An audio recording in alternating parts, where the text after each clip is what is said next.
Live mula sa GMA Network Center, 20 taon nang nakatutok. 24 oras. Magandang gabi po, Luzon, Visayas at Mindanao. Ibinalik ng Pangulo sa kampo ni Pastor Kibuloy ang pag-alma nila sa pabuya sa makakapagmuso sa pastor. Tulad ng ginawa ng kampo ng religious leader, kinwestiyon din ng Pangulo ang motibo ng mga ito. Kasabay nito ang hamon sa pastor na magpakita na siya. Nakatutok si JP Soriano. Magpakita siya. I question his motives. Let me question his motives. Bakit lagi kaming kine-question? Sinusundan lang namin ang batas. Sundin din niya ang batas. Yun lang. Hamon niya ni Pangulong Bongbong Marcos kay Pastor Apollo Kibuloy matapos kwestiyonin ng kanyang kampo kung sino ang mga pribadong individual na nag-alok ng 10 milyong pisong pabuya para ituro ang kinaroroonan ni Kibuloy at kung ano ang kanilang motibo. Sinagot din ng Pangulo kung bakit ito tinanggap ng Department of Interior and Local Government. Bakit hindi? They want to help us bring a fugitive to justice. You know, he is a fugitive. He is hiding from the law. Now, if there are private citizens who want to assist the government in that effort to bring him to justice, I do not see what is any. So he can question their motives as much as they want. Pinaaaresto ng korte si Kibuloy at iba pang individual dahil sa paglabag umano sa Republic Act 7610 o Special Protection of Children Against Abuse, Exploitation, and Discrimination Act at sa pagkakasangkot din umano sa Qualified Human Trafficking sa ilalim ng Republic Act 9208. Hiwalay pa yan sa mga hinaharap niyang kaso sa Amerika. Pero sabi ng mga abogado ni Kibuloy, wala raw legal sa mga hakbang ng administrasyon laban sa kanilang kliyente. Tinanong ang Pangulo tungkol kay Kibuloy sa pagdalo niya sa impounding process ceremony ng Upper Wawa Dam Project na inaasahang magiging operational sa huling bahagi ng 2025. Bukod sa dagdag supply ng tubig at kuryente, may epekto rin ito sa komunidad. The water supply from the Wawa Bulk Water Supply Project is set to increase from 80 million today to 438 million liters per day once phase 2 of the project of the Upper Wawa Dam starts its operations the end of 2025. This dam will also foster climate resilience amongst our people by protecting our communities downstream from flooding and by mitigating the detrimental effects of drought. Para sa GMA Integrated News, JP Soriano, nakatutok 24 oras. Umakyat na po sa 7 ang natagpuang patay sa pagkaanod ng isang pickup truck sa umapaw na ilog sa Carmen, Cebu. Kabilang sa kanila ang isang buntis na kakakasal pa lang. At nakatutok si Nico Sereno ng GMA Regional TV. Natagpuan na ang lahat ng 7 taong nawala matapos anurin ng umapaw na ilog ang sinakyan nilang pick-up nitong Lunes sa Carmen, Cebu. Pero lahat sila ay nasawi, kasama na ang mag-asawang 1 linggo pa lang kasal. Ang babae, 7 buwang buntis pa naman. Pinakahuling natagpuan kanina ang isang 15 anyos na binata na inanod na sa dagat na sakop ng bayan ng Borbon. Sa dagat na tumutok sa paghahanap ang otoridad dahil sa dagat sa Carmen unang natagpuan ang labi ng isang 11 anyos na kasama ng grupo. 10 iba naman ang nakaligtas pero sumasailalim pa sa psychosocial intervention ng munisipyo ng Carmen. Ininspeksyon ng mga opisyal ng OCD7 ang lugar kung saan naganap ang insidente nitong Lunes ng hapon. Yung area pong yun medyo madulas talaga doon. So we're recommending na siguro to come up with another rail. Kasi kung may rail doon na matibay-tibay siguro, it will help Hindi maaanod yung pick-up. Ayon sa Pag-asa Visayas, flash flood ang nangyari sa Carmen, Cebu nitong Lunes, epekto ng naranasang malakas na ulan. That event was an extreme rainfall event. Mugna sa thunderstorm, July 8, that was Monday. And a series cell of thunderstorm. Sa monitoring ng Pag-asa Visayas, umabot sa 40 standard size swimming pool ang ibinuhos na ulan sa loob lang ng 4 na oras mula 4 p.m. hanggang 8 p.m. nitong Lunes sa bayan ng Carmen. Ang nahitabo sa Carmen, mas daghan ang bibubo nga tubig due to thunderstorm. 101 millimeters of rain in the span of 3 hours to 4 hours. Mula sa GMA Regional TV at GMA Integrated News, Nico Sereno, nakatutok 24 oras.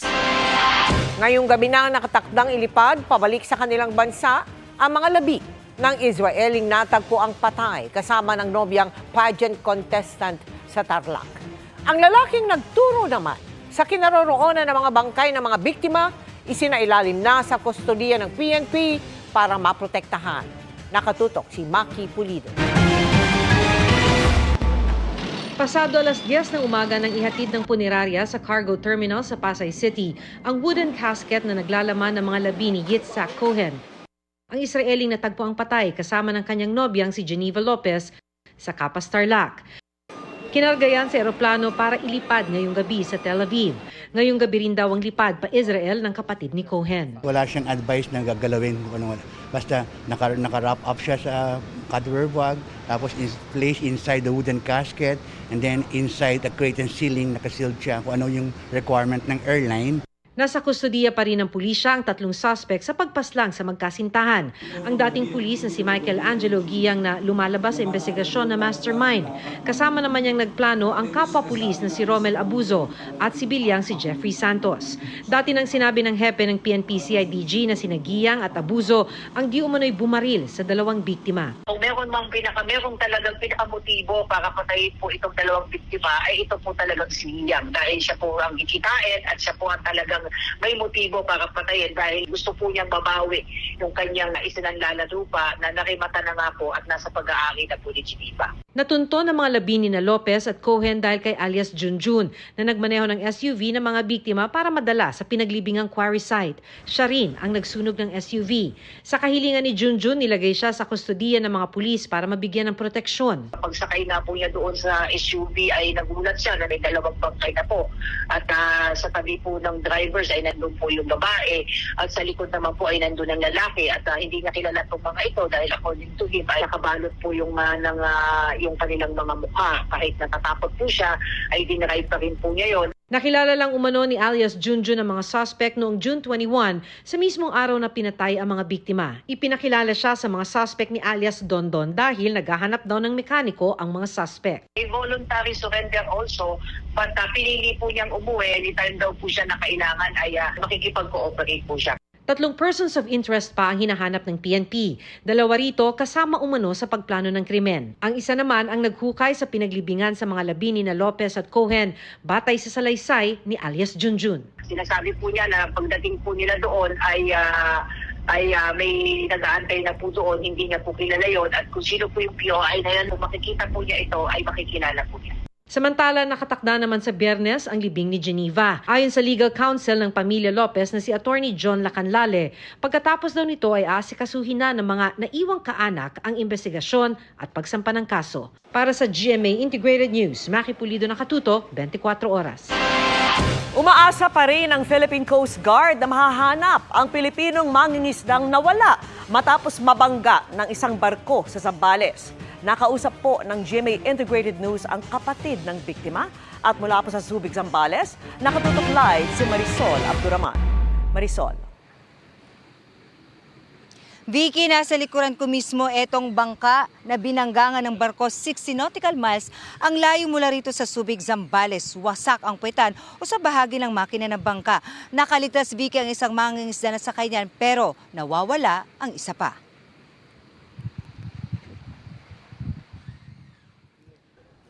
Na magmilagro siya, ma'am, naiuwi niya sa amin yung asawa ko. Para man lang ginawa niyo kaming baboy. May buhay din kami. Nagsusumamo na ang mga kaanak ng nawawalang mangingisda na si Jose Mondoñedo. Hanggang ngayon kasi, hindi pa rin siya natatagpuan. Nawala si Jose matapos banggain ang kanilang bangka ng isang barko noong July 3. Kwento ng kanyang kapatid na si Robert, nakasama niya noon sa laot. Bandang 1:00 ng hapon ng araw na yon, nakatali raw ang kanilang bangka sa payaw para sana mananghalian na. Nataraw na raw nila ang isang barko sa kalayuan. Pero nagulat na lang daw sila nang biglang nasa harapan na nila ito at binangga na sila. Yung kapatid ko, nakatayo. Tapos sabi sa kanya, wag kang tumalon. Paando din ako sa bangka. Ngayon yung bangka, nagpailalim. Pumailalim ang bangka. Pumailalim, ma'am. Ngayon, kasama po ako. And ang ginawa ko is masyado malalim na.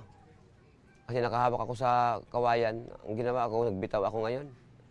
Pero dahil sobrang lalim na raw, napilitan na siyang umahon. Doon na raw niya nakita ang kanyang kapatid na nakaladkad daw ng barko.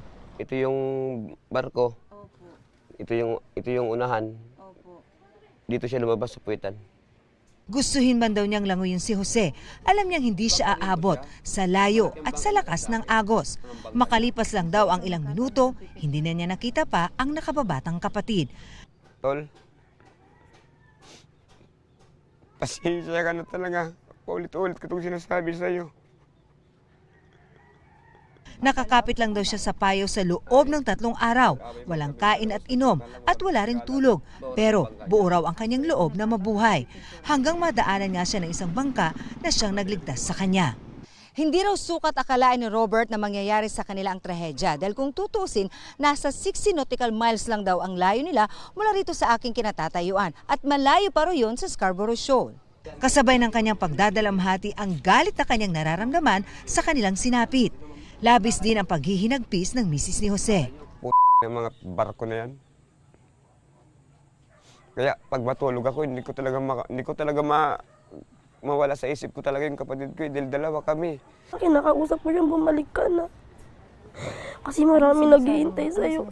Ang kanyang bunsong anak naman, miss na raw ang kanyang ama.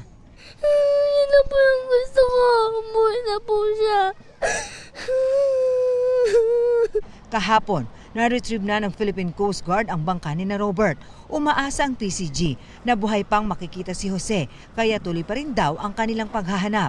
Pinapaalam namin sa lahat ng mga may radyo, nakakahagip ng impormasyon na to be on the lookout for possible sighting ng kahit katawan man lang siguro or whatever, any sign of life. Patuloy din daw ang investigasyon sa nangyari, kabilang na nga ang pagtukoy sa barko na nakabangga sa mga mangingisda. Marami raw kasi ang dumadaan sa nasabing lugar na may tuturing daw na nautical highway. Meron kaming nakitang record nung vessel na dumaan doon. Pero still, tinitingnan namin yung, kasi baka may posibilidad ma'am na may dumaan doon na nakapatayang AIS. Merong isang suspect, yun yung nandun sa truck. Pero minsan kasi very important na i-consider mo yung time.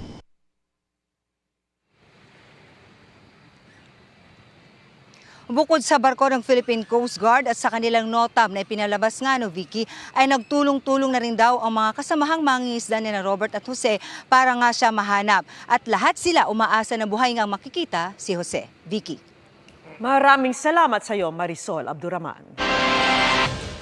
Nilinaw ni Secretary General Reginald Velasco na hindi lang para sa pagkain ang inilaang 20 milyong pisong budget para sa ikatlong State of the Nation address ng Pangulo. Kasama na anya sa mga gastusin ang essential expenses, gaya ng uniforme ng nasa 2,000 secretariat employees, renta sa equipment, mga halaman at bulaklak na dekorasyon, invitations at giveaways at iba pa. Ani Velasco, pagtatansya lang ang halagang ito at hindi pa fully expended. Kaugnay pa rin sa nalalapit na SONA, ibinida ng pulisya ang EOD robot na gagamitin sakaling may makitang kahina-hinalang gamit. Dagdag yan sa puwersa ng mahigit 6,000 pulis na magbabantay sa SONA.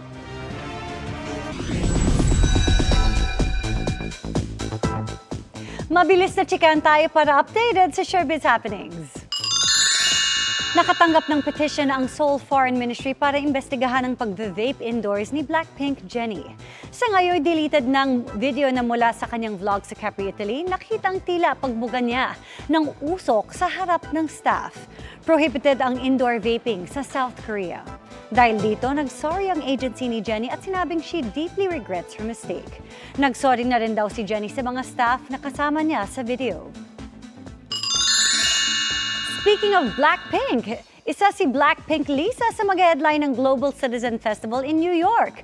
Kaya naman ang Blinks can't help but to be excited sa first solo performance sa Music Fest ni Lisa. I'm good. I'm happy.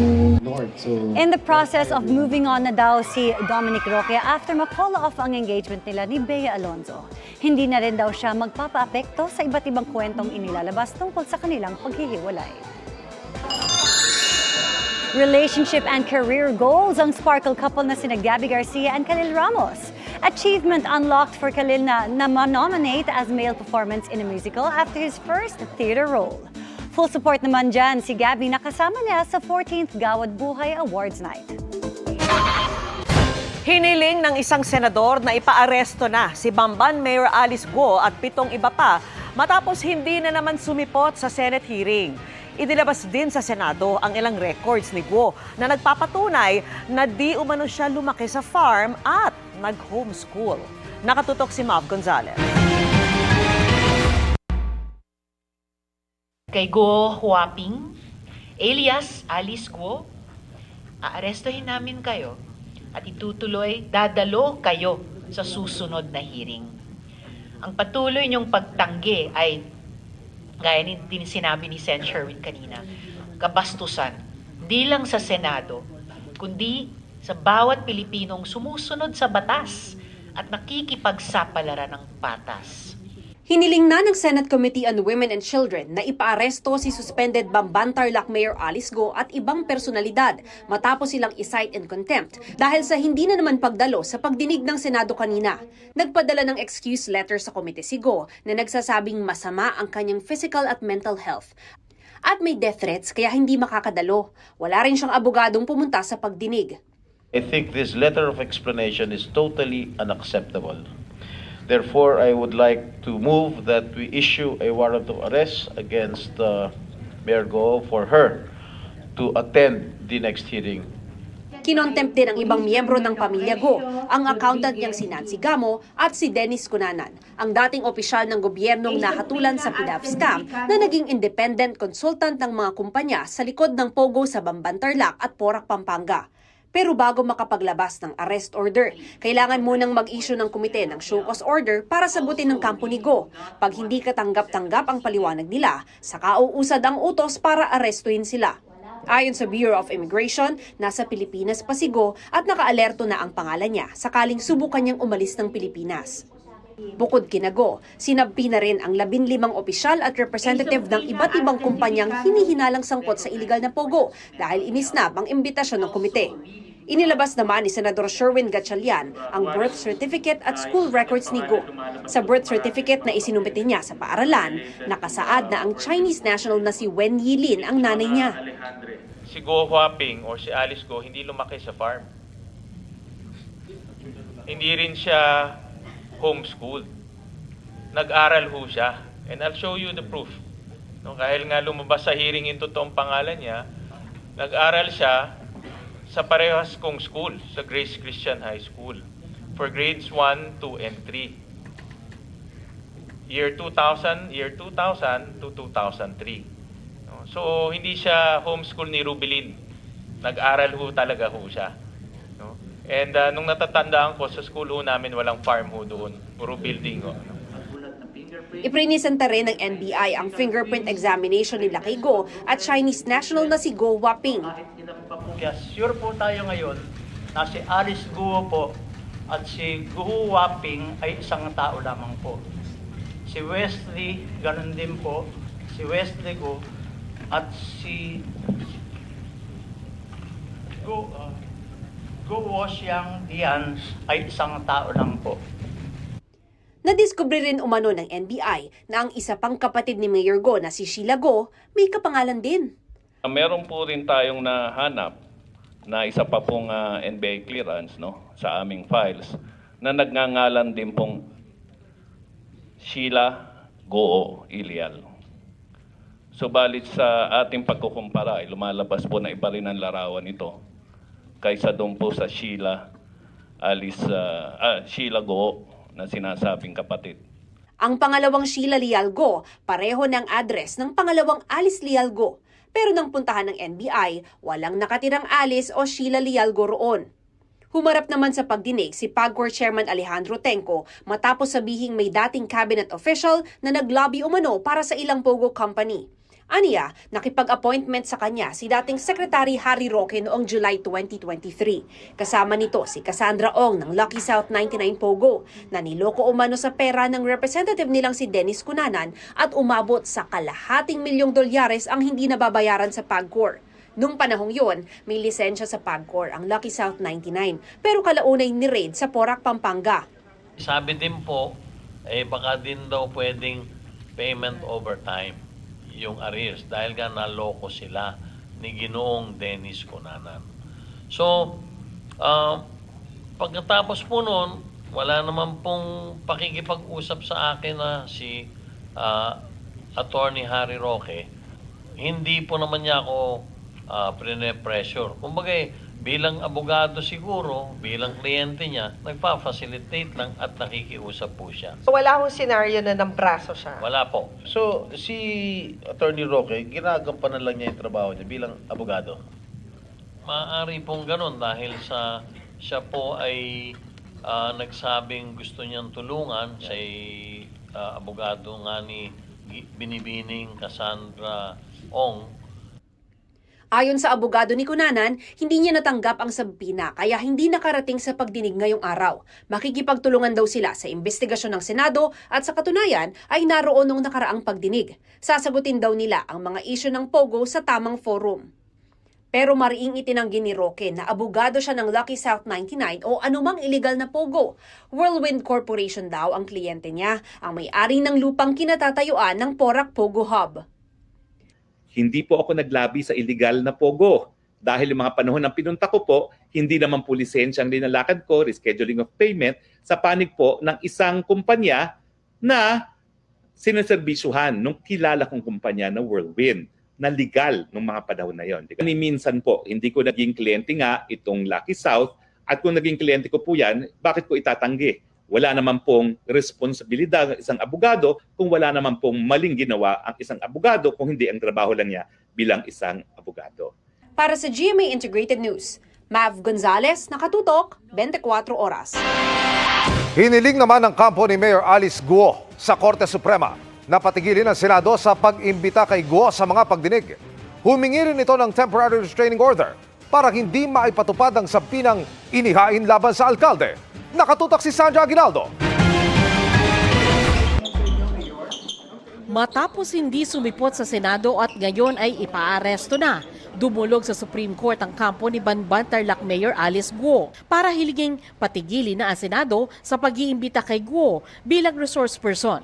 Humiling din si Guo ng Extremely Urgent Temporary Restraining Order o TRO para hindi maipatupad ang subpoena ad testificandum na nagre-require kay Guo na dumalo. Maghihingi kami ng tulong sa Supreme Court na kung pwede, i-excuse niya siya sa mga Senate hearings.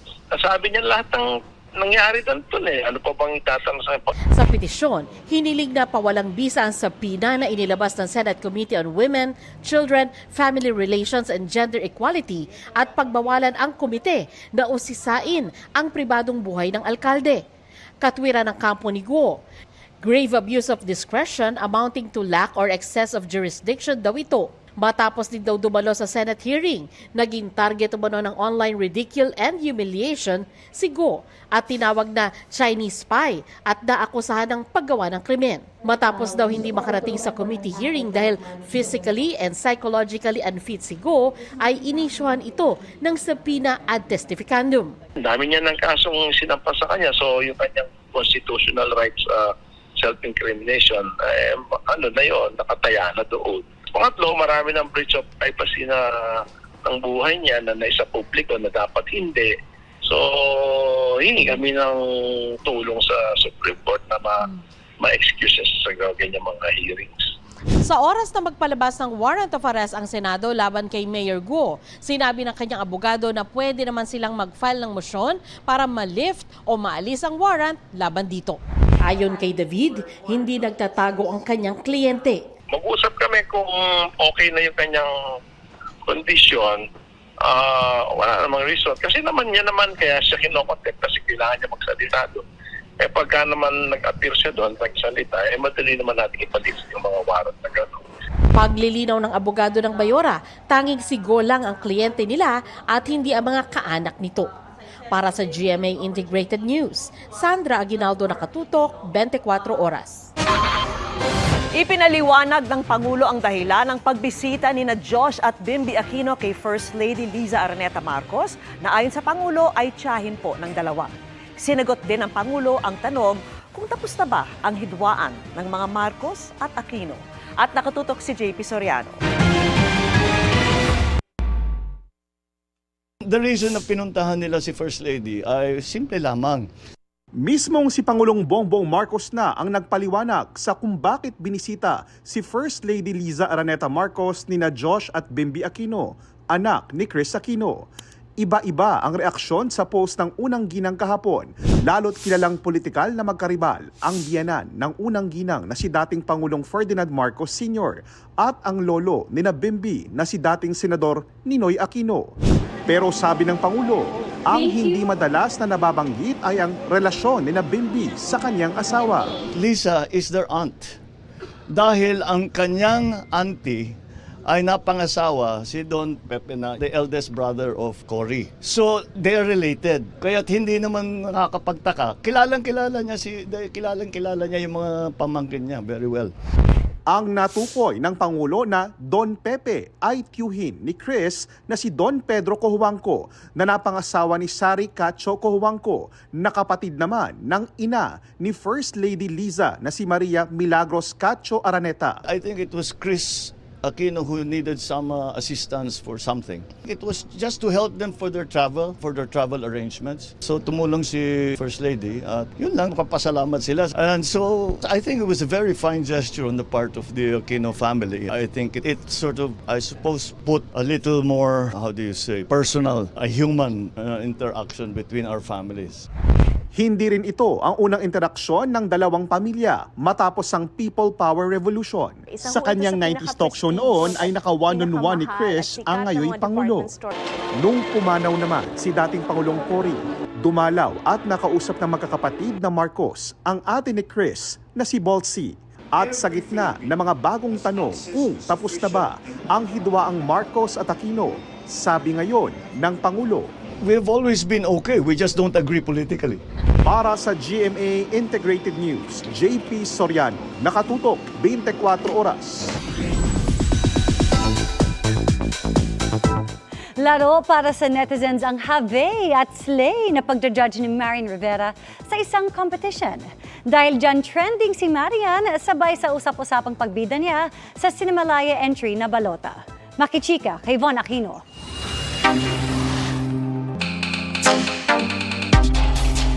Marian Rivera Dantes.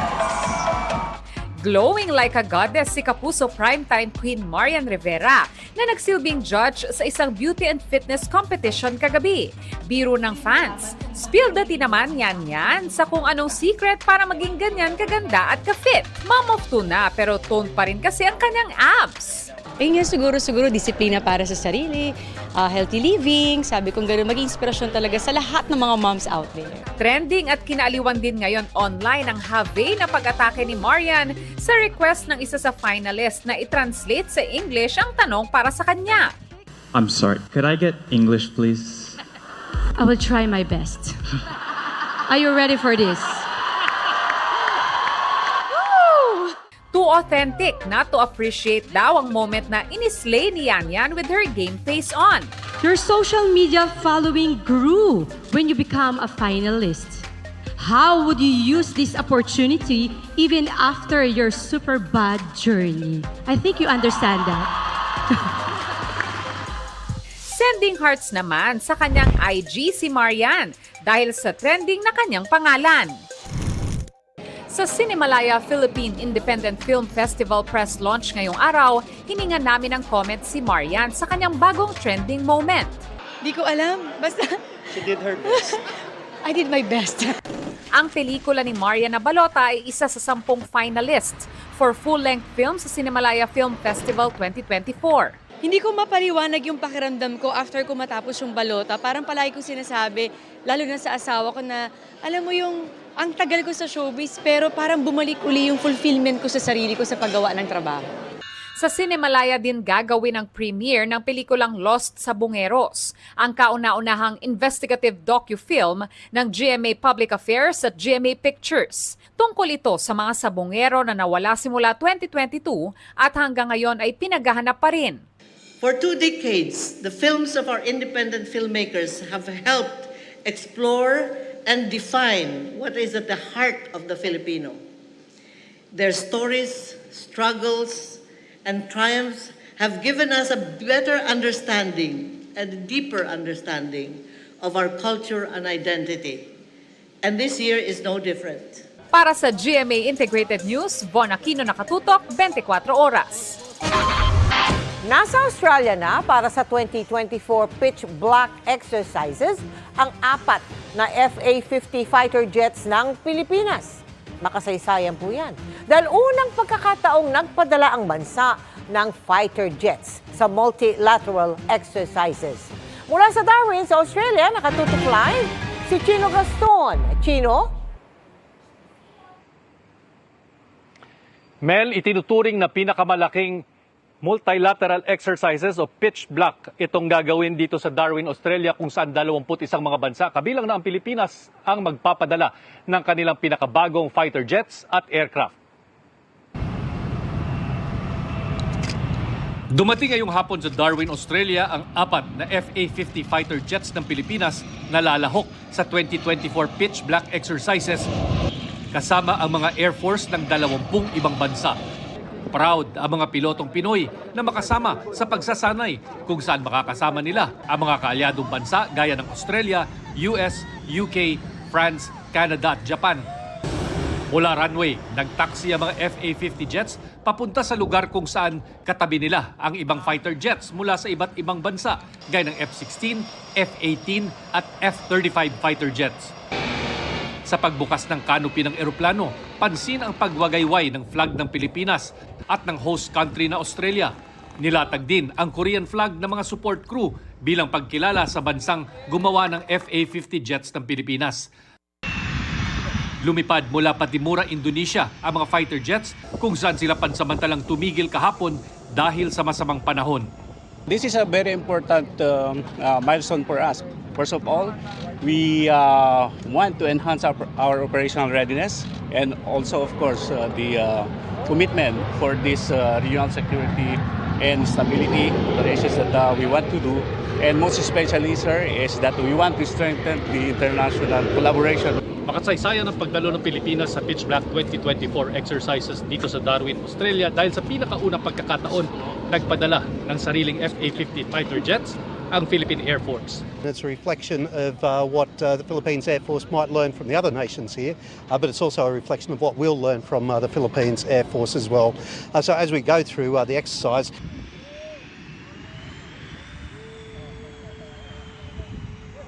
Mel, tatagal hanggang Agosto ang Pitch Black exercises kung saan magsasanay ang mga kaibigang bansa ng aerial combat, air interdiction at paglipad kahit na gabi. Mula rito sa Darwin, Australia, para sa GMA Integrated News, Chino Gaston nakatutok, 24 oras. Maraming salamat sa iyo, Chino Gaston. Mga kapuso, kung may lakad bukas, magdala ng payong at mag-monitor ng panahon dahil posible pa rin ang mga pagulan. Base sa datos ng Metro Weather, malaking bahagi ng bansa ang ulanin bukas, lalo na sa hapon at gabi. Kabilang diyan ang Ilocos Region, Central Luzon, Calabarzon, Palawan, Bicol Region, gayon din sa malaking bahagi ng Visayas at Mindanao. Matitindi ang buhos ng ulan na inaasahan sa ilang lugar gaya sa Central Luzon, Palawan, Zamboanga Peninsula, Caraga at Davao Region. patuloy na maging alerto sa posibleng pagbaha o landslide, gaya po ng naranasan sa ilang probinsya sa Mindanao.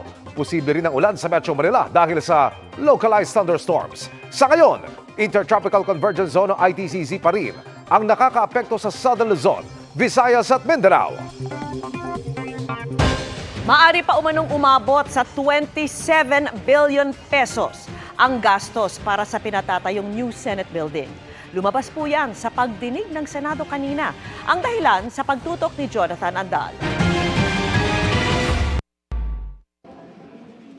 Yung sa new Senate po kasi from the inside.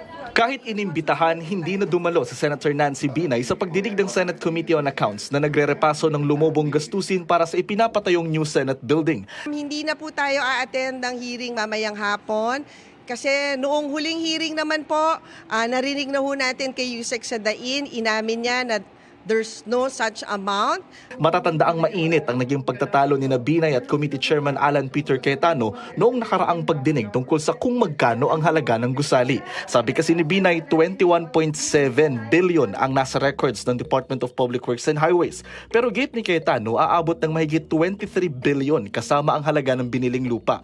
Pinarepaso ni Senate President Chis Escudero ang gastusin para sa gusali matapos malaman na mula sa 8.9 billion pesos na halaga ay lumobo na ito sa 23 billion pesos. Pero kanina, lumabas na mas malaki pa rito ang halaga ng gusali at maaaring umabot na sa 27 billion pesos. Sa computation daw ng DPWH, tumaas na ng 20% ang presyo ng mga materyales sa construction simula noong 2021. Ang costing po noon is based on doon po sa 2021 na cost po ng mga materials. Aaminin po namin na yun po ay hindi po updated.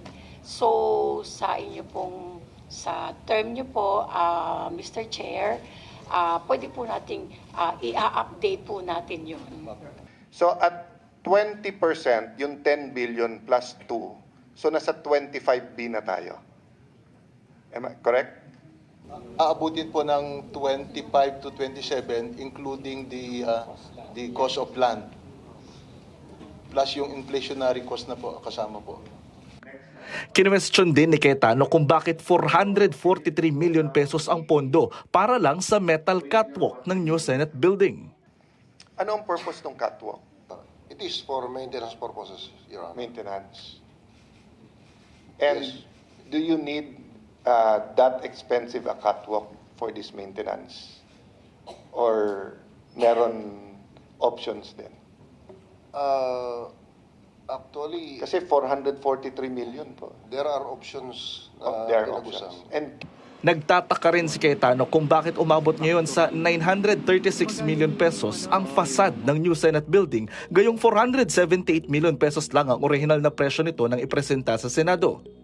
Yung 400 million, 2021 na costing po siya. Ngayon, nung nag-update po si contractor nung last year, mga October 2023, naging 900 million na po. so saan nanggaling yung 936 sa contractor, sa Hillmarks? Yes, Your Honor. Okay. Para sa GMA Integrated News, Jonathan Andal, nakatutok, 24 oras. More than 5 million views and counting na ang primer ng biggest family drama of 2024 na Pulang Araw. Kabi-kabila ang papuri sa groundbreaking series na pumukaw pa sa pagiging makabayan ng ilan. Makichika kay Nelson Canlas. Japan has initiated an unprovoked attack on the United Sa panahon ng pandaigdigang digmaan, sino ang makakapitan para sa kaligtasan?